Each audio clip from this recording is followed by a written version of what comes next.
Are you ready? Okay, you're rolling? All right. All right, so let's start here. Senator Merkley, thank you for being with us. You must be tired, exhausting. This is a long campaign.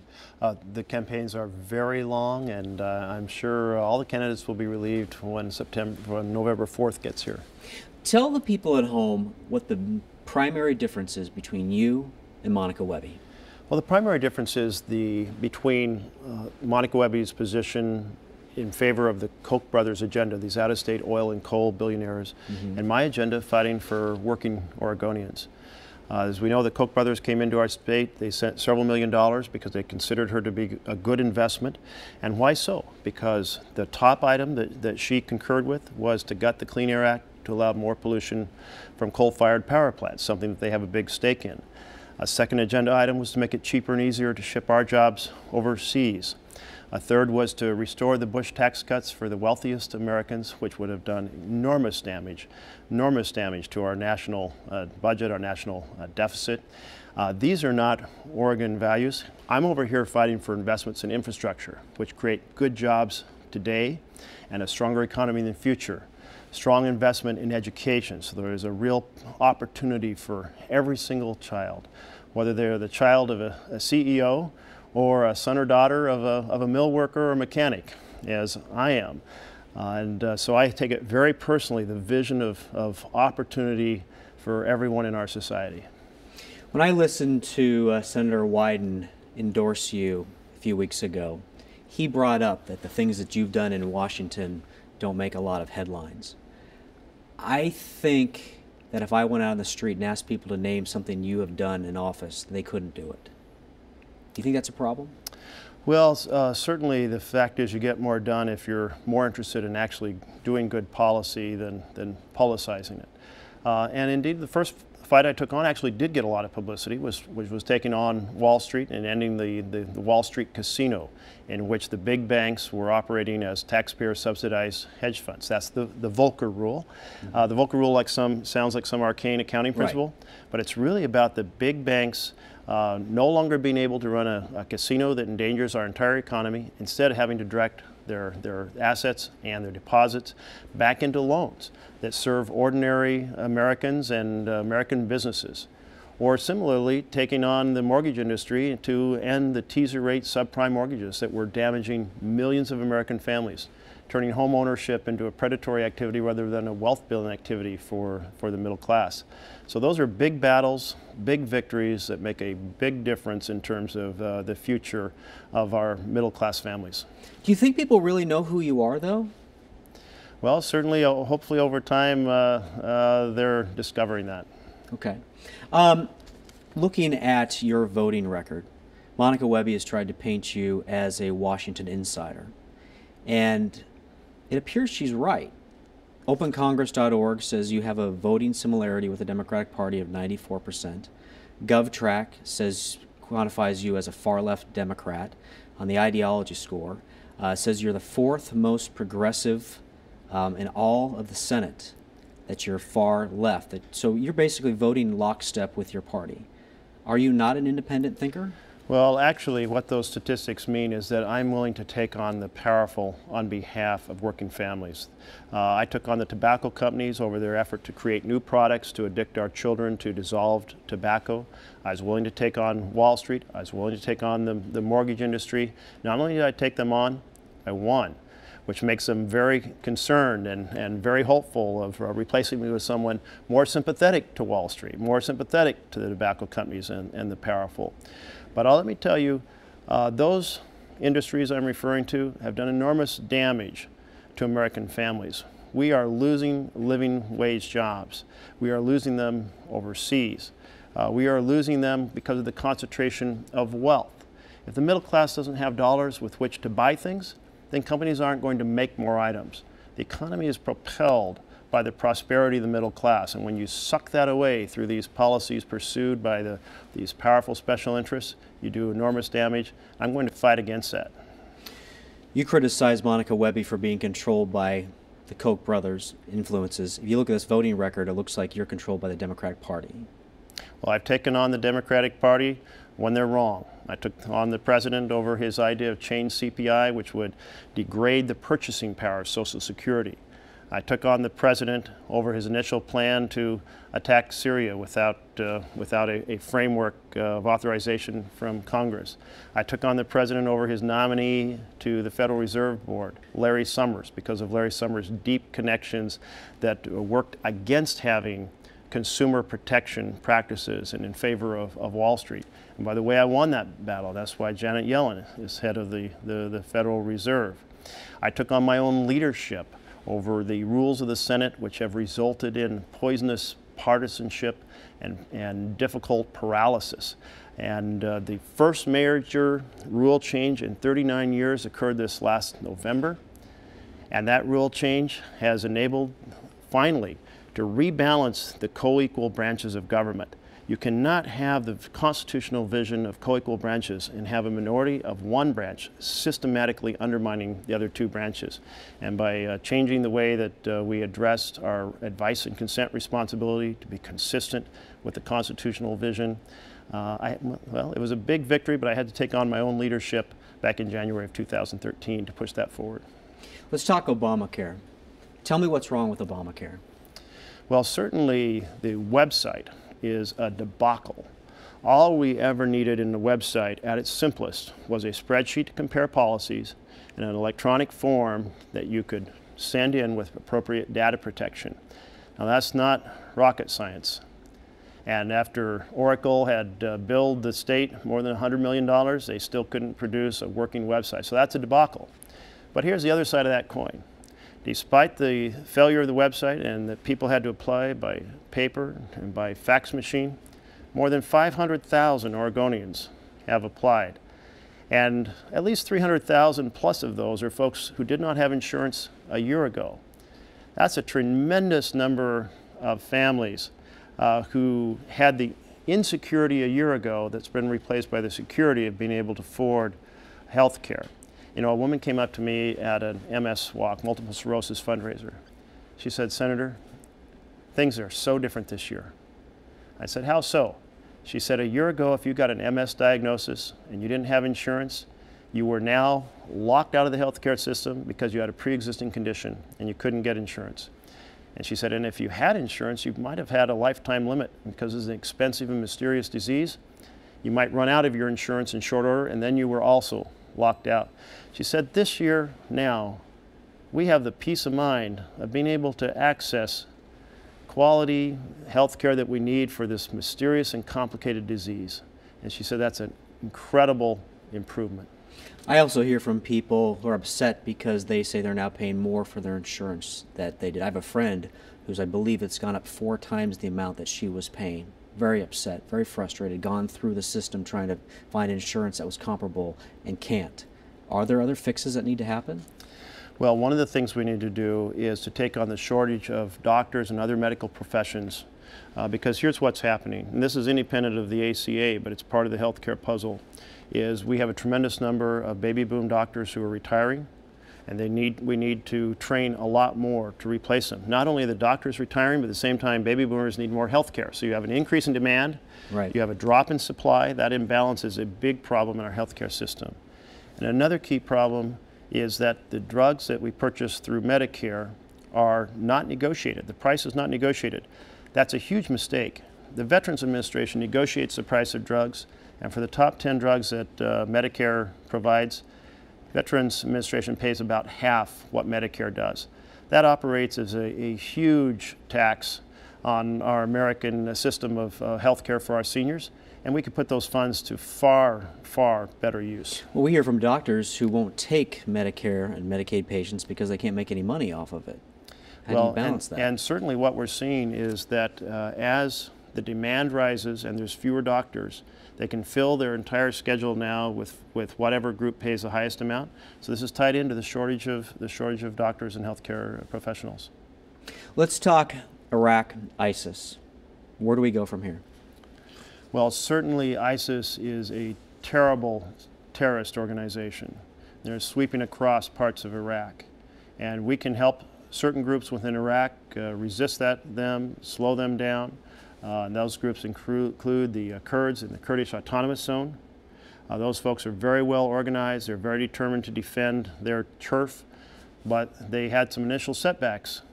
And this is insightful. Setbacks came because ISIS acquired American-made superior weapons through both the black market and through battlefield acquisition. And we can also help the remaining competent components of the Iraqi army. But we have to be very, very clear that the key to taking on this extremism is that the forces in the region have to step up and take it on. The extremists want there to be a U.S. assault, U.S. boots on the ground, because they use that to fuel their recruitment, fuel their fundraising, and fuel the extremism. But the groups that are in the region, governments such as the government of Saudi Arabia, they have a huge stake in this. They have to step up. They have to provide the forces on the ground. We cannot have another situation where this is a U.S. Combat role. Yesterday, Senator John McCain told me that President Obama, by pulling those troops out of there, created a power vacuum. You said on your website, "It is terrific to hear that all of our men and women in uniform will come home from Iraq by the end of this year." This was several years ago. President Obama was right to lay out the path to end this war during his campaign, and I commend his success in fulfilling his promise. Do you think the Obama administration and the Democratic Party left a power vacuum there that's led to this? No, actually, the power vacuum was created due to the failure of the Iraqi government, the infighting, and the fact that the Shiites in that government decided not to work in partnership with the Sunnis, which alienated the Sunnis. Recognize that these rivalries go back more than 1,000 years between these tribes and between these religions. They have fought each other forever. And if the argument is until they can get along peacefully and competently, we're going to be there, we will be there forever. It's McCain who suggested we should be there 100 years. That's his vision, that we have to babysit these rivalries around the world. Indeed, it is not the U.S. interest to continuously adjudicate these battles. When there's an extremist group that directly threatens the U.S. interests, then we can support forces in the region to take them on, but we cannot fuel the extremism by being the boots on the ground. It seems, regardless of whether it was President Bush or President Obama, we keep making the wrong decisions there. Well, certainly the right decision was not to be there to begin with. Right. And by the way, it was McCain who was the cheerleader on the false premises to take us into Iraq. Which we can't undo. Which we cannot undo, but it's important to remember that he has led the cheer for battle after battle. I think he's up to something like a dozen countries he's argued that we should have our forces intervene in. Every problem in the world is a nail that needs a hammer of U.S. boots on the ground. It's important to keep in mind when people are listening to him. But here is the thing. We have to be extremely cautious about these very complex situations.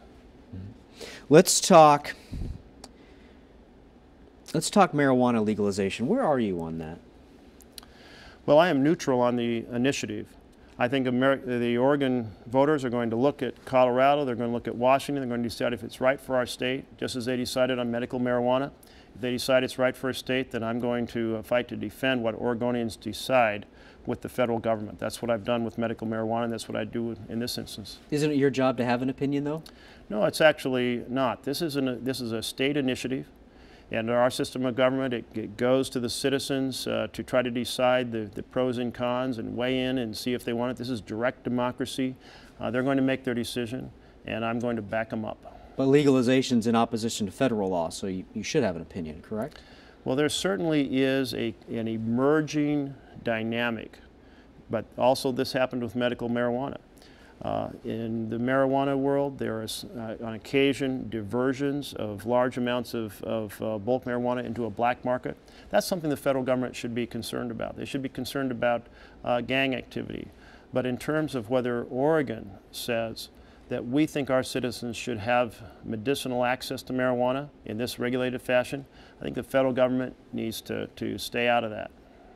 Let's talk this ad that Monica Webby's campaign is running, saying you are paying the women in your office less PolitiFact said that's misleading.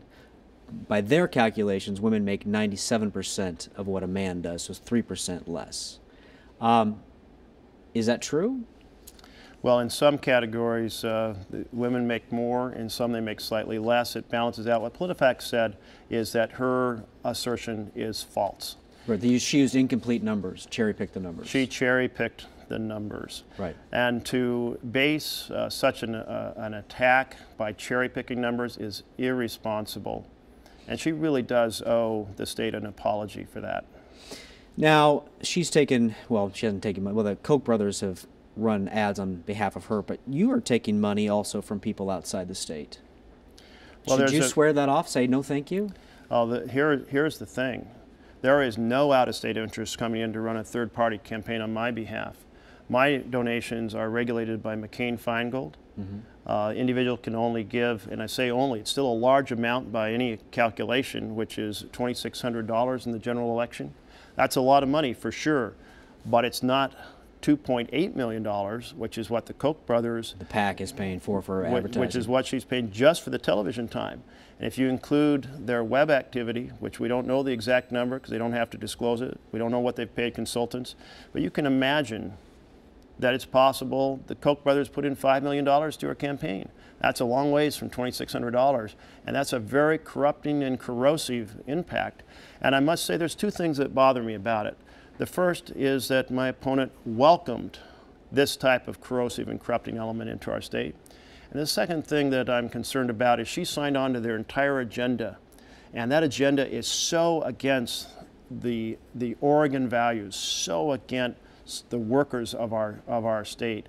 And this is an effort by the Koch brothers to buy a U.S. Senate in order to pursue gutting the Clean Air Act, more tax breaks for billionaires, and making it cheaper and easier to ship jobs overseas.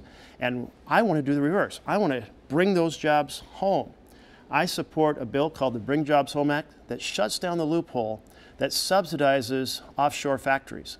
And I support providing a tax credit that rewards companies that bring jobs home. And my opponent in this race, she opposes that bill. Let's talk debates. You folks have not debated yet. You have not been able to get on the same page for debates. We've invited you to a debate. You have not told us whether you're going to yet. Monica Webby has. So where do you stand on that? Well, we are scheduled to debate in Medford on October 14th. I agreed to 2 debates going back almost 2 months ago now. And the Webby team, or Monica Webby herself, was not in dialogue with the Oregonian KGW, the traditional Portland debate. She now says that there was some flaw in the proposal, that she doesn't want to disclose what it is. Well, maybe she should tell us before we spend a lot of time wrestling with another debate. Maybe she should tell us what was wrong with the debate she actually turned down, the traditional debate here in Portland. She says that why should she let you folks set the agenda when you should debate? You kind of have to agree to her. Just because you say you're going to debate doesn't mean that she has to be there. Some things got to give here. Well, there was no setting of the agenda. It was an invitation to which both sides were invited to respond and to negotiate the details of, and her team didn't actually even contact KGW to hold that, or the Oregonian to have that discussion.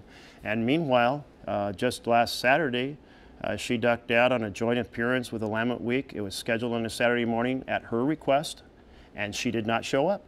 We had Christina Lugo of the Green Party show up. We had James Leuenberger of the Constitutional Party show up. I showed up all at the time she requested for us to be there. She didn't show up. And then just this last week, over at the Mercury, they also hold a joint appearance, and guess who didn't show up? Gotcha.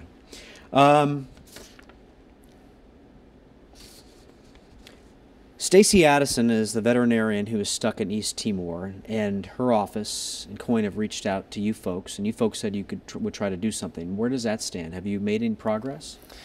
Yeah, we're trying to find the channels to assist this family. This is a terrible situation where she was in a taxi that another person shared the ride, and then jumped out and got some material in a bag, and then it turned out that was illicit drugs, and so she's in the cab, and The government of East Timor is saying that they have to hold her to fully explore her involvement. We're trying to make clear in every way we can, and we'll continue both in front channels and back channels to press. We think that she was just accidentally the wrong place at the wrong time, and I hope we can get her home. Do you think you can get involved over there? Well, we can certainly weigh in, absolutely weigh in and do all we can to get her home. Have you contacted the consulate there or whatever channels? I don't want to disclose all the conversations we're having, but we're pursuing it. Okay. I have, I think, 2 more questions. Say something nice about Monica Webby. Tell me something she does well. You know, Monica Webby pursued a career that takes a great deal of expertise, and she chose to dedicate those expertise to the pediatric side, and that's certainly an honorable pursuit in life. Okay. Now say something bad about yourself. Criticize yourself. Where are you failing? Well, certainly there are some moments that there are votes that I would ponder, and I'll tell you one of them was supporting Timothy Geithner for Treasury Secretary. Mm-hmm. He came out of Wall Street and he proceeded to block efforts to directly assist homeowners and instead direct aid to the big banks on Wall Street. And that's very regrettable. A big opportunity was missed. Our ordinary citizens were the victims of this predatory system of lending with these teaser rate mortgages. We needed to directly help them out. The program that he developed was designed more to help the banks than help our families. Okay, let me look through my list one last time here.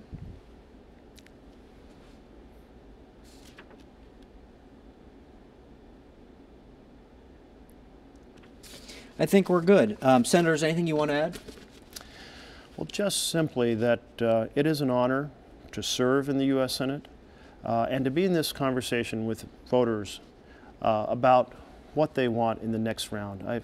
I feel like there's been a tremendous positive feedback for my willingness to take on the powerful institutions on behalf of ordinary citizens, on behalf of the vision of we the people democracy. Those are the first 3 words of our Constitution. It goes all to the heart of what our nation is supposed to be, a system of, by, and for the people, as President Lincoln described it. And I'm going to keep in that fight. If the voters send me back for another 6 years, I'm going to keep fighting very hard, because there is a lot that needs to be done to create the path of equality and opportunity for all. Senator, good luck to you. Thanks for your time. You're welcome. Thank you. I think we're